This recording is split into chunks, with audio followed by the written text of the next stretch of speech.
Bien, estoy grabando entonces. Es clase teórica, solamente hay que atender un poquito, tal vez tomar apunte, no sé. Pero estoy grabándolo en video, ¿ya? Programación orientada a objetos. Entonces vamos a ver como último tema de este año una introducción a lo que es la programación orientada a objetos, que es bastante interesante, que no es nada complicado para implementar en cualquier lenguaje de programación. Muchos libros de programación, cuando hablan de la programación orientada a objetos, dicen paradigma, ¿ya? Le dicen paradigma orientado a objetos. ¿Qué es un paradigma? Simplemente es una forma de ver las cosas, ¿ya? Es solamente una forma de ver las cosas, nada más. Ahora, ¿cuántas formas de programar existe actualmente? Y la respuesta es, hay varias formas de programar. Lo que nosotros hemos estado utilizando hasta ahora, implícitamente, sin que yo les haya dicho, es programación orientada a objetos. Pero no es la única forma. Si ustedes ven esta tablita sencilla, van a ver que dentro de la programación hay una categorización de los lenguajes de programación. Los lenguajes de programación cuya sintaxis es imperativa se subdivide en estructurados, procedimentales, orientados a objetos e incluso otros. Dentro de los estructurados está BASIC, de los procedimentales, por ejemplo, está C, de los orientados a objetos, que es la mayoría, está ahí Python, Java, C#, C++, JavaScript, PHP, un montón. Y hay otros. Dentro de la declarativa hay funcionales, lógicas e incluso otras. Dentro de las funcionales, por ejemplo, está el lenguaje Scala y del lógico el lenguaje Prolog. No hay una única forma de programar, hay varias formas de programar. Pero como van a ver en la tablita siguiente, hay una institución, no sé si ya les he mostrado ¿no les he mostrado al principio del año? ¿No lo ven? Les he mostrado, ¿eh? Esta lista de los programas más utilizados, que ustedes la pueden encontrar en la página de TIOBE.com. Esta es la actualizada, por si acaso, noten que está aquí a septiembre de 2024. A septiembre de 2024 tenemos los siguientes lenguajes de programación como los más populares, no los mejores, los más populares. Los que más se usan, si ustedes quieren. Acá tenemos los siguientes lenguajes de programación. Python está en primer lugar, es un lenguaje orientado a objetos. C++ es un lenguaje orientado a objetos. Java es un lenguaje orientado a objetos. Cuando digo orientado a objetos, es decir, que son C, bueno, C no. C++ sí. JavaScript sí, Visual Basic sí, Go, creo que no estoy seguro, no lo conozco bien ese lenguaje. SQL tampoco porque es para consultas en bases de datos. Fortran, que es antiguito, pero siguen utilizándolo en algunos contextos. Pero de estos lenguajes, la mayoría de los que están en esta lista son programas que soportan el paradigma orientado a objetos. Y la pregunta sería, ¿por qué? Y la respuesta es porque al día de hoy, octubre ya, ¿no?, del 2024, no se ha inventado una forma mejor de programar que no sea la de orientado a objetos. No se inventó una mejor. Yo sí he pasado de paradigma. Cuando yo estaba estudiando programación, nosotros hemos aprendido, yo he aprendido el paradigma de programación funcional. No entendíamos lo que era un objeto, una clase. Yo pasé del funcional orientado a objetos. Y desde esa fecha hasta ahora no se ha pasado a un nuevo paradigma. Tal vez de aquí a poco tiempo ustedes tal vez pasen de paradigma. ¿Por qué? Porque tal vez va a haber otra forma de hacer programas de una manera mejor. Y si es mejor, pues se va a utilizar. Pero por ahora no hay a corto plazo algo que diga que se va a cambiar de enfoque. No creo. ¿Ya? Ahora, como pueden ver, C# todavía sigue en el quinto lugar, así que esto es válido, ¿ya? ¿Qué es programación orientada a objetos? Esto es bien sencillo. En estas cuatro líneas. Programación orientada a objetos consiste en ver todas las cosas como objetos. Y si son objetos, los podemos modelar. Por ejemplo, nosotros vamos a hacer un programa para un instituto, por decir, para el Instituto Álvarez Plata Nocturno, para que los estudiantes desde su aplicación puedan ver tal vez las faltas que tienen, las notas que han sacado, solicitar un permiso, lo que sea. Entonces, cuando ustedes tengan que analizar y más adelante implementar ese sistema, todos los elementos que ustedes identifiquen de ese sistema son considerados como objetos, todo como objeto. Por ejemplo, yo voy a hacer un programa para el Instituto Álvarez Plata. El Instituto Álvarez Plata, para mí, aplicando la programación de objetos, sería un objeto. Sería un objeto. Un docente del Instituto Federico Álvarez Plata sería un objeto. Un estudiante del Instituto Federico Álvarez Plata sería un objeto. Ahora, esos son objetos tangibles. Ahora, ¿la materia es un objeto tangible? No es algo conceptual. De un instituto tú puedes tocar un docente, un estudiante, puedes tocar un académico, un administrativo, ¿no? Pero no puedes tocar una materia. ¿Dónde puedes tocar una materia? No existe ese concepto. Es algo conceptual, ¿no ven?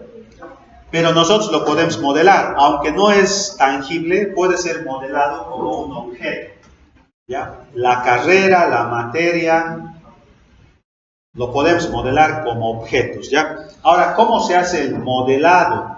Acá dice que pueden ser modelados. Como ven en la imagen, el que está mirando es el programador. Nosotros a través de observación vemos cosas. Entonces yo voy a ver al instituto y digo, tengo que modelar al objeto estudiante. Lo veo y al ver el objeto, por si acaso, es muy complicado que tú modeles un objeto en programación y ese objeto de programación sea mejor que el objeto del mundo real. No se da eso. Los objetos de la naturaleza del mundo real son muy complejos, muy complejos. Traten de modelar una persona, es muy complejo. Siguen haciendo pruebas para ver cómo puede un robot caminar como nosotros lo hacemos. Y nosotros lo aprendemos de niños, ¿no? Un robot muy complejo que pueda caminar como nosotros caminamos. Modelar algo del mundo real exactamente igual no es posible. Porque en el mundo real, como les digo, las cosas son muy complejas. Es más, ni siquiera sabemos muchas cosas, ¿no? Tú puedes ir al médico y el médico te va a decir, ¿tienes tal cosa? Tal vez te va a decir, porque no hay certeza. Hay muchas cosas que ni siquiera entendemos cómo funcionan. Lo propio pasa acá. Si yo voy a modelar un estudiante para ponerlo en un programa, en una aplicación, en un sistema web, no voy a modelar estudiante y voy a hacer un estudiante chiquitito mejor del estudiante del mundo real.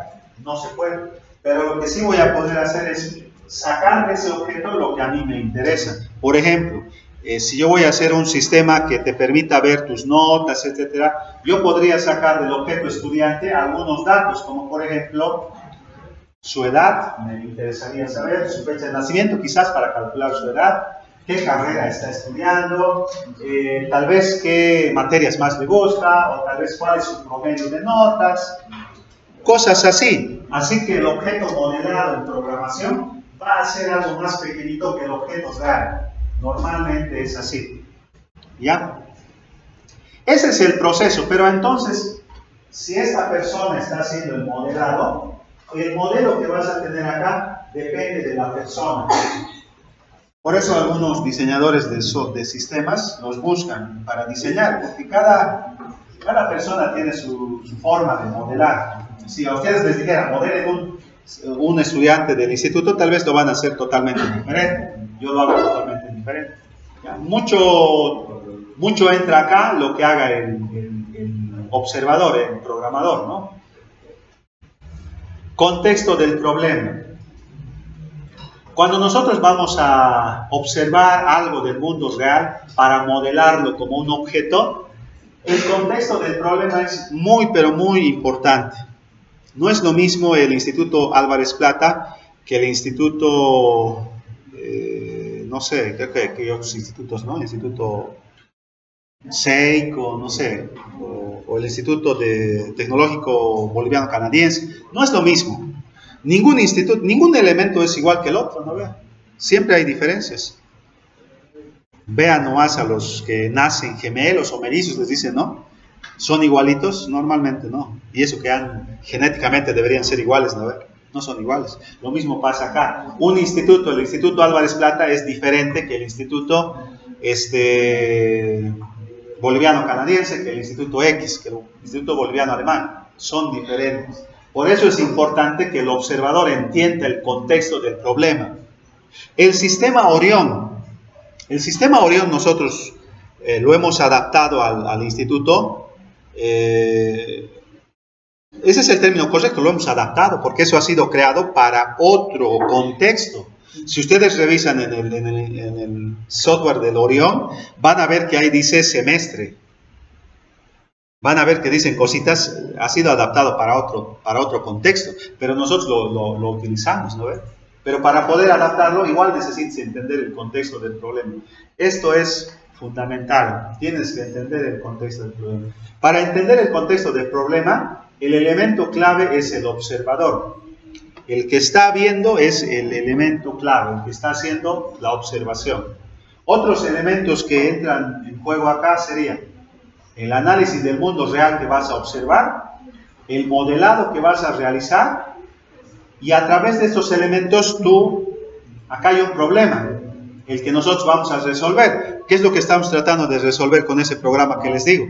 Que los estudiantes tengan la posibilidad de en su celular poder ver sus notas, poder ver sus faltas, tal vez poder pedir una licencia, podría ser, ¿no? Ese es el problema.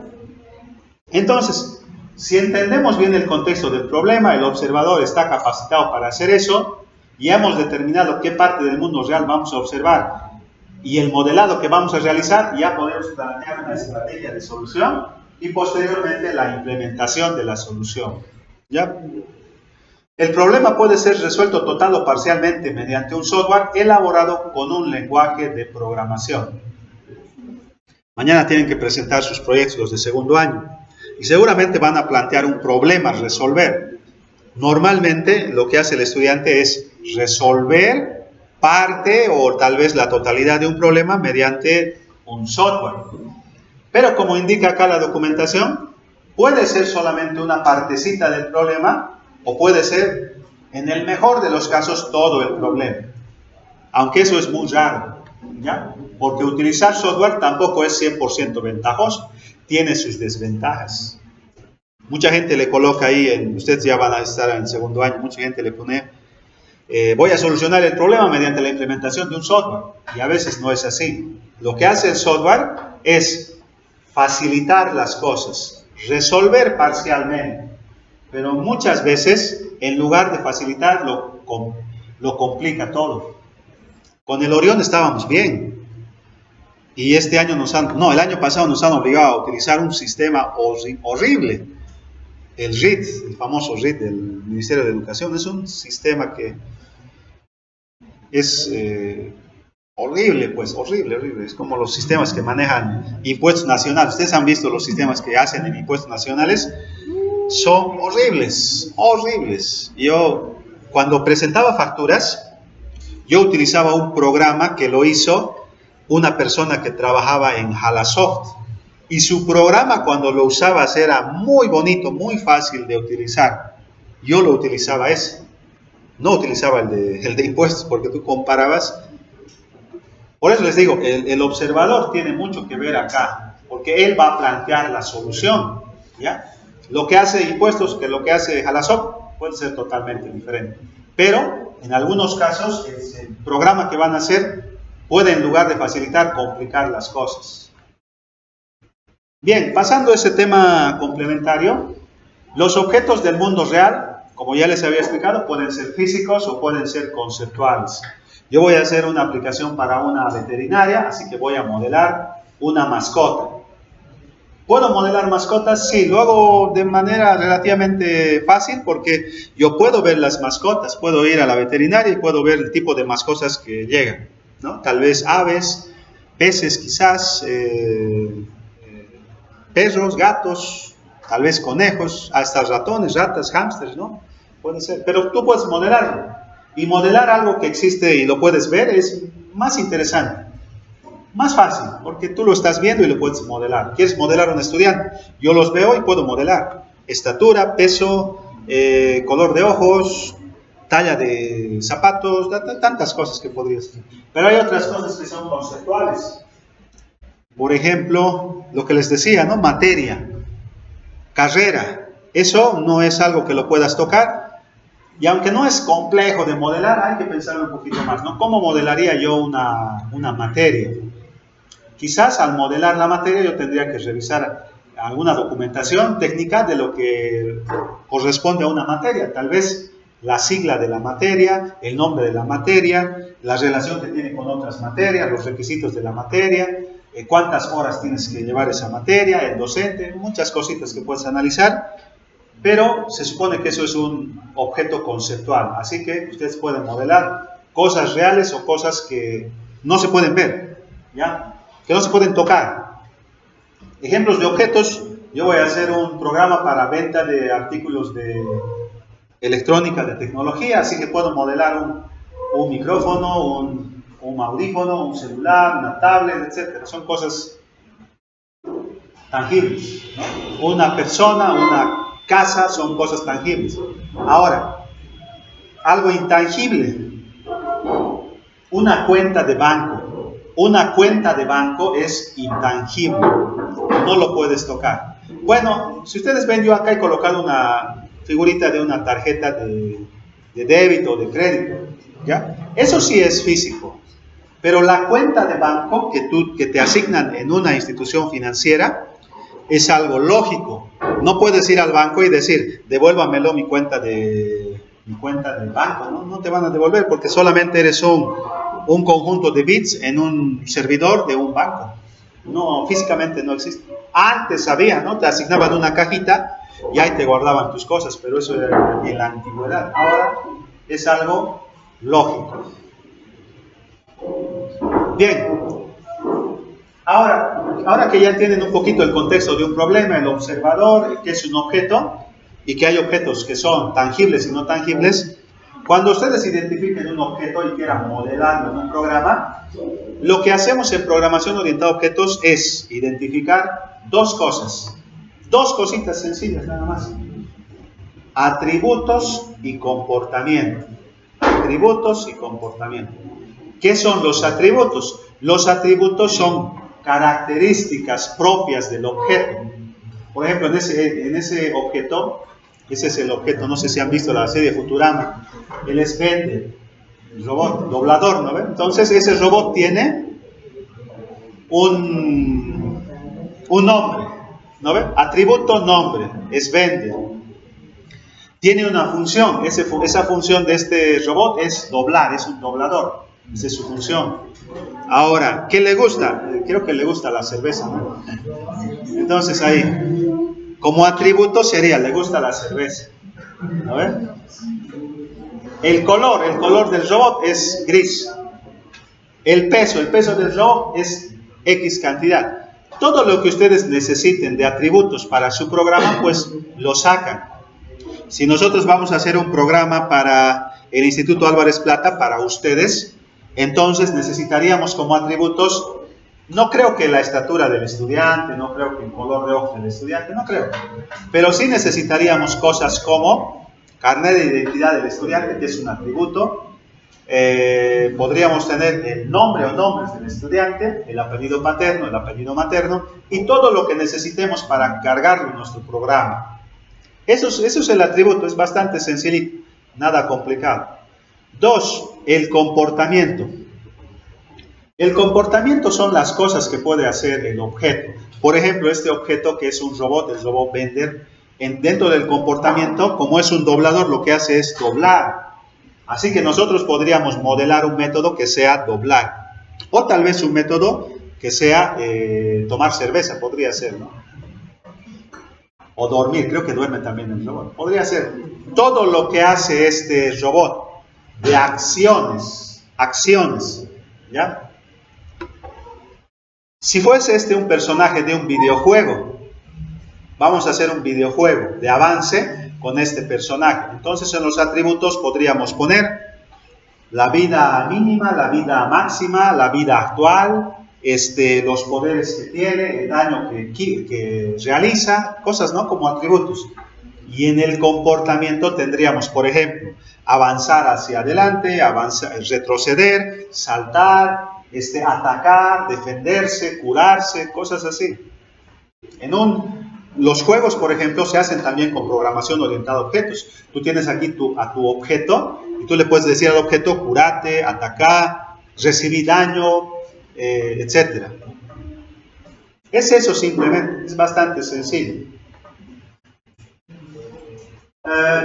Tips para identificar características y comportamiento. Normalmente, para identificar lo que son los nombres de los objetos, generalmente son sustantivos. Tú vas a hacer un programa para el INCOS, entonces, de alguna manera tienes que recopilar información.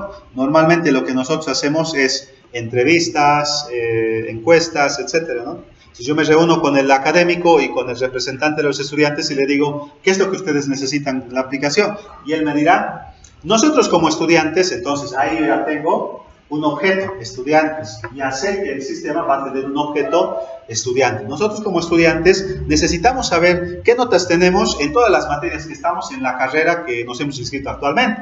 Ahí ya tengo yo otros dos objetos, ¿no? El objeto materia y el objeto carrera. Yo ahí ya voy recopilando información para ir modelando más adelante. Así se hace este proceso.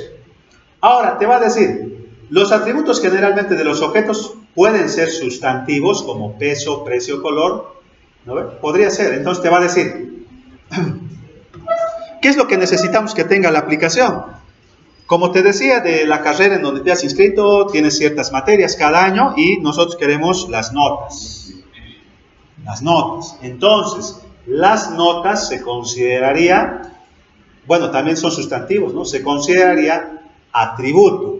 Tal vez en algún otro contexto se podría considerar un objeto, pero nosotros lo podríamos considerar como un atributo.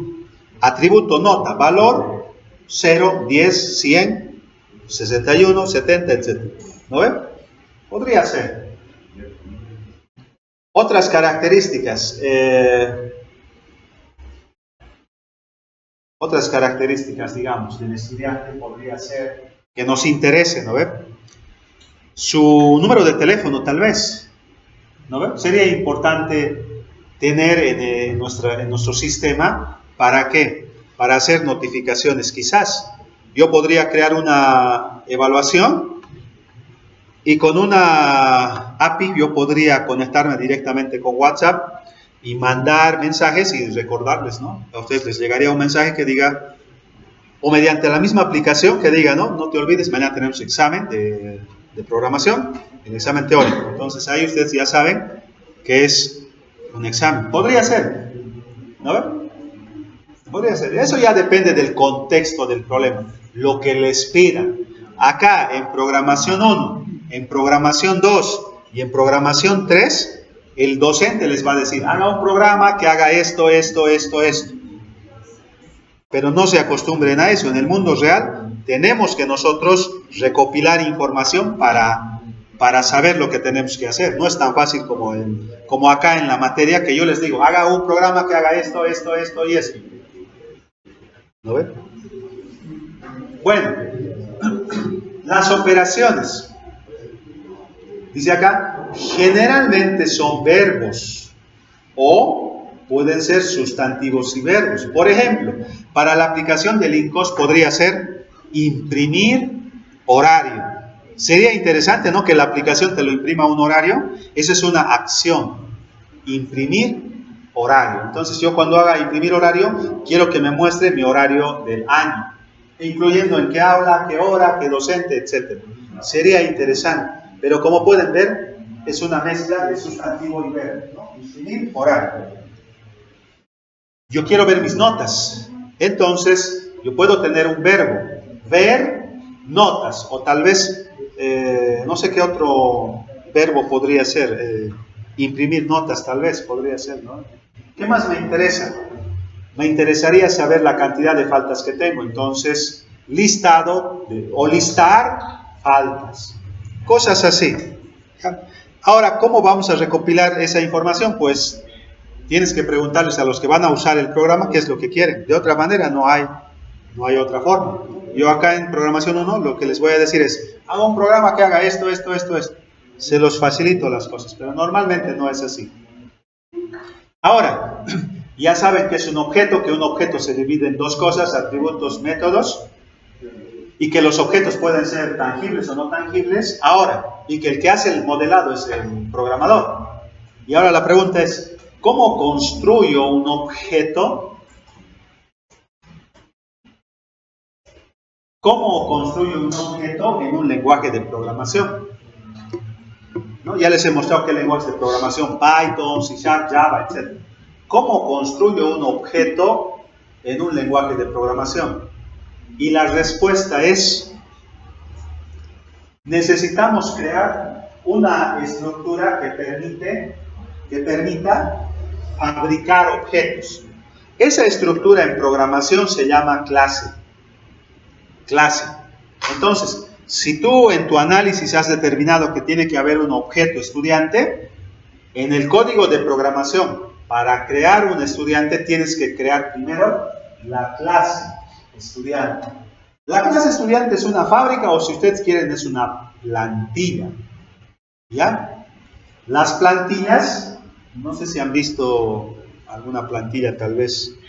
Yo en algún momento he trabajado como fundidor, mi papá era fundidor. Entonces nosotros hacíamos plantillas, hacíamos unos repuestos para ciertas cosas y nos daban un original y nosotros en arena especial hacíamos el molde. Entonces cuando teníamos el molde, nosotros al fundir aluminio y otros metales, este metal derretido lo poníamos a los moldes.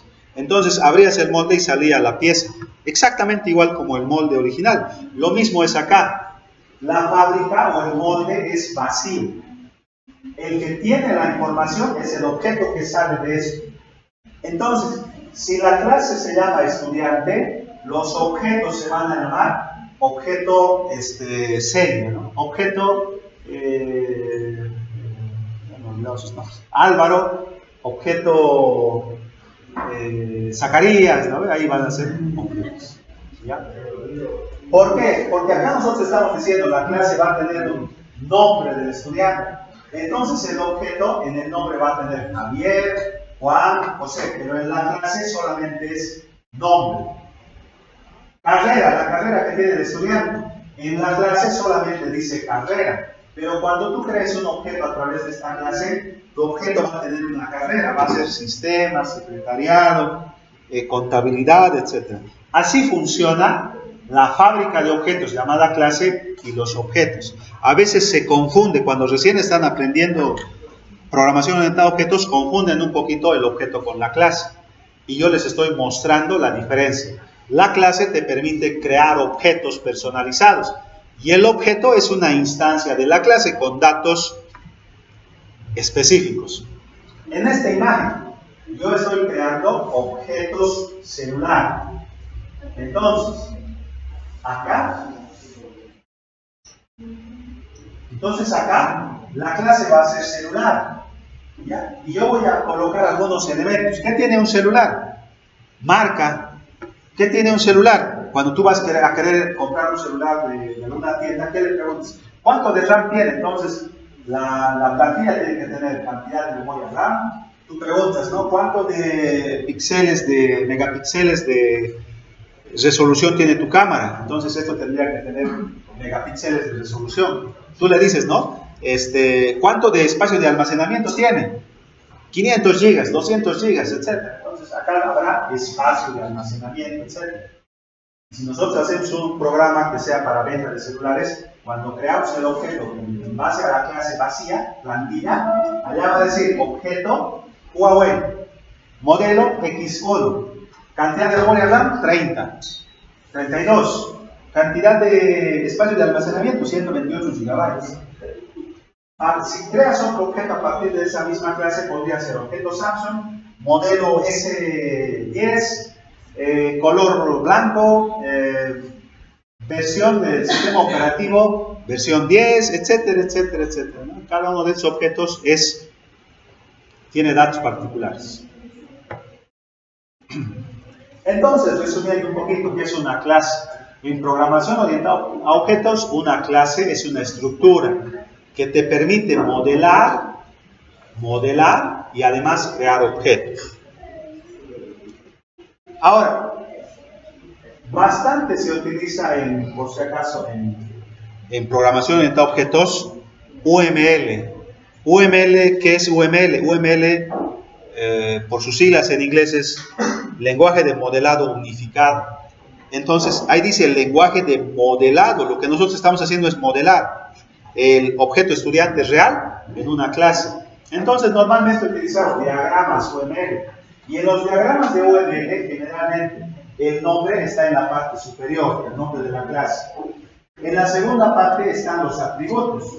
Y en la parte final está el comportamiento. Entonces, nosotros en programación orientada a objetos, para que mantengan ese estándar, lo vamos a hacer de esa manera. En C#, ¿cómo es? En C#, en la parte superior está el nombre de la clase. El nombre de la clase se lo coloca en singular. Pero si yo quiero estudiantes, se supone que mi clase tiene que ser estudiantes en plural. No, es una plantilla. Con esa plantilla puedes sacar un montón de copias, ¿no? Entonces, en singular. ¿Ya? Clase estudiante. Y el estándar es upper camel case. Tiene que empezar con mayúscula. Clase estudiante en mayúscula. Atributos. Esta es la segunda parte. Los atributos o características del objeto lo vamos a modelar en lower camel case para asignarle nombres. Noten que en este caso el teléfono tiene un ID, tiene una marca, tiene un modelo y tiene un precio. Noten que aquí está lower camel case, I minúscula, M minúscula, P minúscula. ¿Ya? Ahora, acá no les estoy explicando, pero noten que si yo voy a colocar ¿la marca qué es? Un texto, ¿no ven? Samsung, Huawei. ¿No? Es un texto. Entonces, ¿la marca qué tipo sería? Un string, ¿no ven? El precio lo vamos a manejar en bolivianos, porque no hay dólares, ¿no? En bolivianos. Entonces, normalmente te pueden decir, ¿no ve? Cuesta 652 bolivianos. Entonces, esto será tal vez un doble o quizás un entero, ¿no ve? Entonces, ¿cómo modelamos los atributos de una clase? Con lo que hemos visto hasta ahora, atributos básicos, ¿no? String, int, doble, char, boolean podría ser también, o todo lo que hemos visto hasta ahora. Y lo último, la última parte está el comportamiento. El comportamiento, ¿cómo lo modelamos en C#? A través de métodos. Nosotros ya hemos visto algo de métodos, ¿no ven? Entonces, los métodos sirven para implementar comportamiento en nuestras clases. ¿Cómo lo hacemos en C#? El estándar de la asignación de nombre es upper camel case. Si tú vas a mostrar los datos de algo, tienes que poner M mayúscula. Yo quiero imprimir mi horario, entonces I mayúscula, imprimir, H mayúscula, horario. Y eso va a servir para imprimir mi horario. Esta es una clase en el diagrama UML. Esto yo lo he hecho, un recorte del diagrama de UML. Y noten que es como el anterior gráfico. Acá está el nombre de la clase, singular, upper camel case. Acá están los atributos, que como pueden ver ya tienen el tipo. Cantante, nombre artístico, un string, edad, un byte, estatura, un doble, y el sexo como un char. Y para los métodos, upper camel face, cantar, bailar, componer C mayúscula, B mayúscula, C mayúscula. ¿Ya? Y como son métodos, paréntesis abierto, paréntesis cerrado. Ahora, noten que acá dice public void. Esto les voy a explicar un poquito más adelante. Una práctica. Ahora lo pueden hacer en papel. Y el día viernes, porque muy probablemente mañana va a ser la revisión de los proyectos de segundo año, hay que hacer una pequeña práctica. Vamos a crear una clase Avenger. Pero acaso no vamos a crear, digamos acá, ¿no? Thor, Loca Araña, Hulk. Sí, pero todos esos héroes son Avengers, ¿no ven? Entonces nosotros vamos a crear una fábrica de Avengers, ¿ya? Entonces hay que pensar lo siguiente, dice acá, vamos a crear una clase Avengers y para crear objetos más adelante, héroes. Yo voy a crear, con esa clase voy a crear Thor, voy a crear Loca Araña, voy a crear Capitán América, voy a crear Hulk, todos los que tú quieras. Pero necesitamos para eso primero crear una clase Avengers. Entonces, se debe analizar, ustedes tienen que analizar, ahora lo pueden hacer en papel, a modo de descansar un poquito. Y determinar cuáles van a ser los atributos de la clase Avengers y los métodos que tú creas conveniente. Acá ustedes van a poner por práctica lo que yo les he dicho en la teoría, ¿no ven? Aquí se va a hacer el análisis del contexto. ¿Qué quieren hacer ustedes? ¿Una película, un juego, algo del mundo real? Lo que quieran. Voy a crear una clase Avenger. ¿Cuáles son los atributos de esa clase Avenger que voy a tener? Depende de ustedes. Bueno, si alguien no ha visto la película de Avengers, o los cómics, o los dibujos animados, o algo, pueden hacer de otra cosa si quieren. Pero analicen qué atributos puedes tú o quieres tener para un contexto determinado. Para la película, para un videojuego que tú quisieras hacer, lo que quieras. Atributos. Por ejemplo, atributos podría ser el nombre, ¿no? El Hulk, por ejemplo, es Bruce Banner, se llama, si me equivoco. Bruce Banner. Entonces podría tener un nombre, ¿no ven? ¿Qué podría tener? Algunas son mujeres, ¿no ven? Algunos son hombres. Podría considerar un género, ¿no? A no ser que, creo que en Avengers no hay ninguno que no tenga género, ¿no ven? Podría ser. Porque el club es masculino, ¿no? Depende de ustedes. Eso, como les digo, depende del observador. Si ustedes quieren considerarlo diferente, no hay problema. Es lo que ustedes quieran, ¿no? ¿Qué más podríamos considerar? Yo por ejemplo, consideraría lo siguiente. Algunos de estos héroes vuelan, otros no vuelan. Entonces yo podría, en los atributos, indicar si vuelan o no vuelan, podría ser. Luego de que ustedes determinen los atributos que ustedes consideren adecuados, el papel nomás, ¿no? Los métodos que crean conveniente. ¿Qué métodos? ¿Qué métodos quieren? Por ejemplo, Thor, ¿no? Lanza su martillo. Podría ser, ¿no? Método lanzar martillo, podría ser. Bueno, algo general, ¿no? Atacar podría ser. Atacar, defenderse, correr, no sé. Comer podría ser, ¿no? O lo que ustedes consideren como método, lo que ustedes quieran.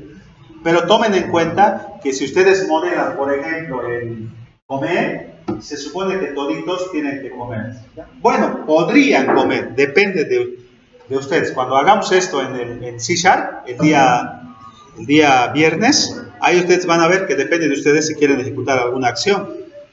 Eso entonces, ya, y esto yo voy a detener ya la grabación, a modo de descansar. Piensen un poco.